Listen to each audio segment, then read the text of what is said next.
Hello guys, this is Ramin Tazrian Rahman. আজকে আমি আপনাদের সামনে উপস্থিত হয়েছি একটি নতুন টিউটোরিয়াল নিয়ে। যে টিউটোরিয়ালটি খুবই ইম্পর্ট্যান্ট আমাদের এক্সেল শেখার জন্য। বলা যায় এটি বেসিক টিউটোরিয়াল একদম। তো আমরা কথা না বাড়িয়ে সরাসরি চলে যাচ্ছি কম্পিউটার স্ক্রিনে। তো এমএস এক্সেল ওপেন করতে হলে বা এমএস এক্সেল ইন্টারফেসে আমাদেরকে যেতে হলে কিছু প্রসিডিউর মেনটেন করতে হবে। প্রথমে আমরা উইন্ডোজ বাটনে ক্লিক করব, অথবা এটাকে বলা হয় যে স্টার্ট বাটন। তারপর আমরা এই যে একটা ইন্টারফেস দেখছি, এখানে আমরা সার্চ করব মাইক্রোসফট অফিস। আপনাদের কম্পিউটারে অন্যান্য ফোল্ডারে যেটাতে সেভ করবেন ওইটার মধ্যে থাকবে, তো আপনারা নিশ্চয়ই জানা থাকবে কোথায় আছে এমএস এক্সেল। তো এখান থেকে আমরা এমএস এক্সেল ক্লিক করছি। এই যে এক্সেলের যে ফাইল যেগুলা আমার দিকে দেখাচ্ছে যে আগে আমি কাজ করেছি এগুলোর ফাইল, আর এখানে দেখাচ্ছে এগুলোর টেমপ্লেট। এক্সেল কিছু টেমপ্লেট দিয়ে থাকে যেগুলাতে আমরা কাজ করতে পারি। আর আমরা যদি আলাদা কোনো নতুন কোনো শিটে কাজ করতে চাই, তখন আমরা ক্লিক করি ব্ল্যাঙ্ক ওয়ার্কবুকে।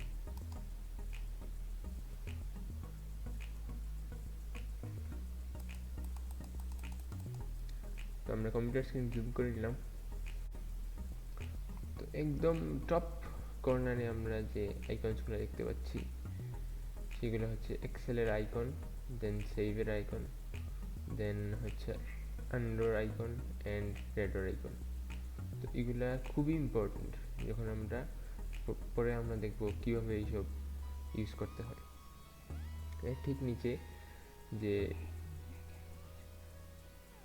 আর এই যে বারটা আছে এখানে, যে আমাদের এখানে লেখা যে যে নামে আমরা সেভ করব বুক 1, এই বারটার নাম হচ্ছে টাইটেল বার।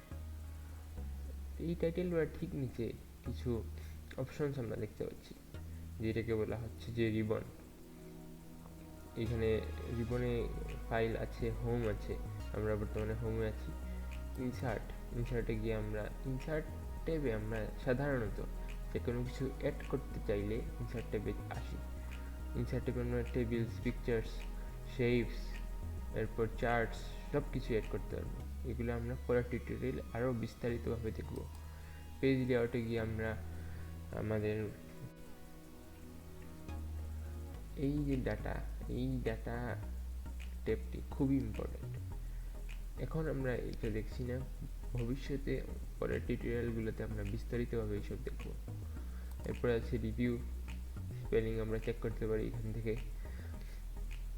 এরপর আছে ভিউ আমরা অন্যান্য নতুন উইন্ডো জুম করতে পারি, জুম আউট করতে পারি, এরপরে কাস্টম করতে পারি। নর্মাল পেজই এখন আছে যে বর্তমানে, তো এইসব আমরা ভবিষ্যতে আরও ভালো করে দেখব। আমরা চলে যাই হোমে। এখন এই যে মার্কড রিজনটা আমার কম্পিউটার স্ক্রিনে আপনারা দেখতে পাচ্ছেন, এই মার্ক রিজনটা একটা সেল। এই যে সেল, এখানে সবগুলা বক্স রিজন, একটা বক্স রিজন সবগুলা হচ্ছে একটা সেল। এই যে বক্সটা আমরা দেখতে পাচ্ছি এখানে A1 ইন্ডিকেট করছে এই বক্সের জন্য, নির্দিষ্ট বক্সের জন্য এইটা দেখাচ্ছে A1। আমরা যখন অন্য বক্সে যাচ্ছি তখন আমার D2, যখন আমরা অন্য বক্সে যাই তখন C8, তো এটা চেঞ্জ হতে পারবে। তো এই যে এই বক্সটাকে বলা হয় নেম বক্স, যে সেলের নেম এটা রিপ্রেজেন্ট করে। এই সেলের রো হচ্ছে B, আর কলাম হচ্ছে 1। আপনারা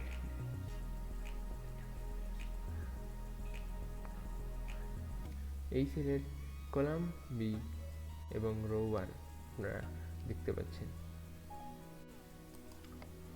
তো এই সেলটার নাম হবে কলাম A, রো 1।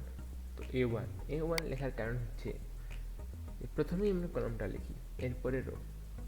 তো আপনারা বলতে পারেন 1A কেন লিখলাম না, তো এটা আসলে এক্সেলের নিয়ম সাধারণ নিয়ম যে আমরা প্রথমে কলামটা লিখি এরপরে রো নাম্বারটা লিখি। তো এতটুকু পর্যন্ত সেল রেঞ্জের আলোচনা।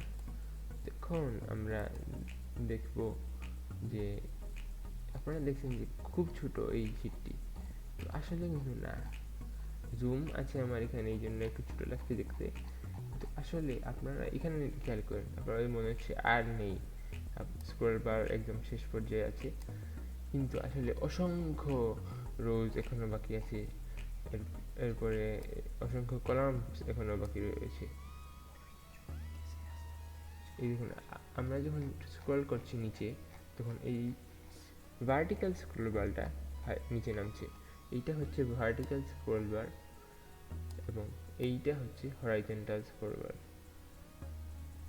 তো আপনারা দেখতে পাচ্ছেন যত আমি নিচে আছি তত ওই ভার্টিক্যাল স্ক্রল বারটা ছোট হচ্ছে, এবং যত উপরে উঠছি তত এই ভার্টিক্যাল স্ক্রল বারটা বড় হচ্ছে। আমরা চলে আমাদের এই সেলে, এই সেলটায় আমরা রেঞ্জ নাম্বার দেখেছি B1, এটা হচ্ছে নেম বক্স। আর এই যে বারটা বা এই যে বক্সটা, আমরা এই সেলে যে লেখাটা লিখেছি বা যে আউটপুটটা দিয়েছি, এইটাই কিন্তু এখানে শো করছে।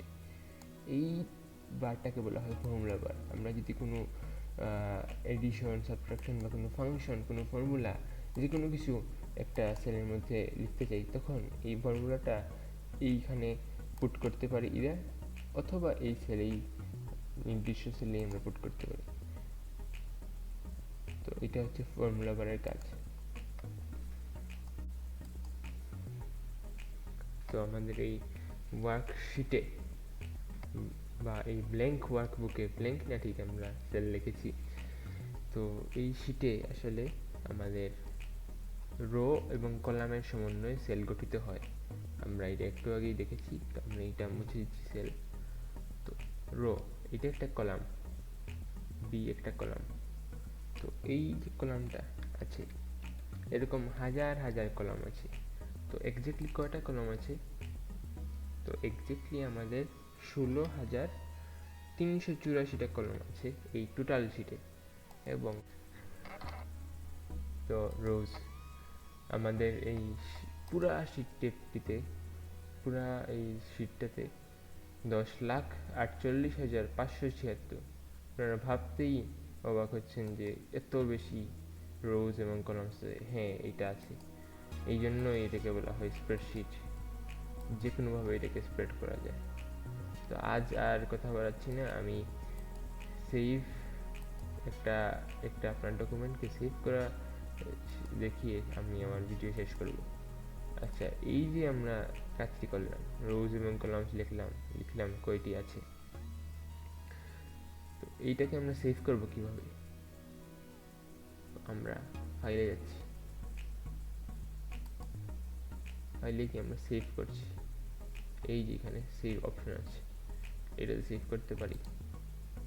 এখন আমরা কোথায় সেভ করব? আপনাদের ইচ্ছে।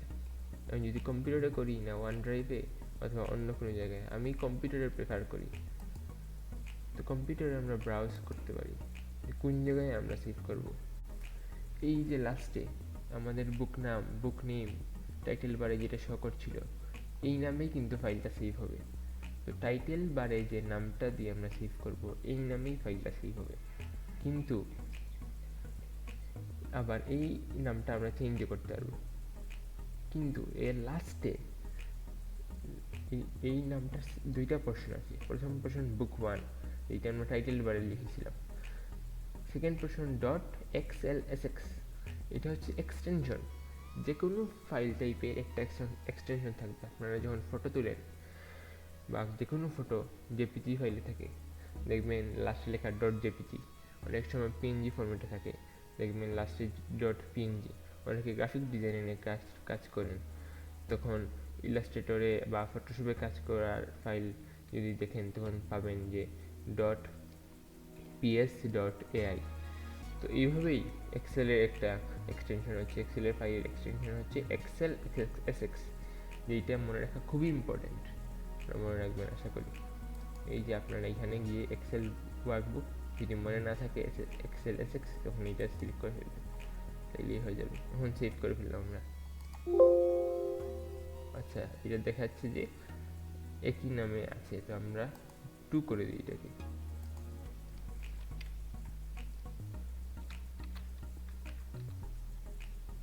book2.xlsx। তো এই যে এখানে আমরা কিন্তু চেঞ্জ করেছি নামটা, তো আমরা যে কোনো নামে সেভ করতে পারবো। এই যে সেভ দিলাম, এখন সেভ হচ্ছে। এখন আমরা এই ফাইলটাকে আরেকটি ভাবে সেভ করতে পারি, যেমন এই যে বাটনটাতে ক্লিক করে একদম টপ কর্নারের এক্সেল আইকনের পাশের বাটনটিতে ক্লিক করলেই সেভ করতে পারবো। অথবা আমরা কিবোর্ডের শর্টকাট যদি Ctrl+S প্রেস করি তখনও সেভ করতে পারবো। তো এখন আমরা এই আমাদের এক্সেল ফাইলটি থেকে বের হয়ে যাচ্ছি। এখন আমরা আবার ওপেন করছি আমাদের MS Excel 2013 ভার্সনটি।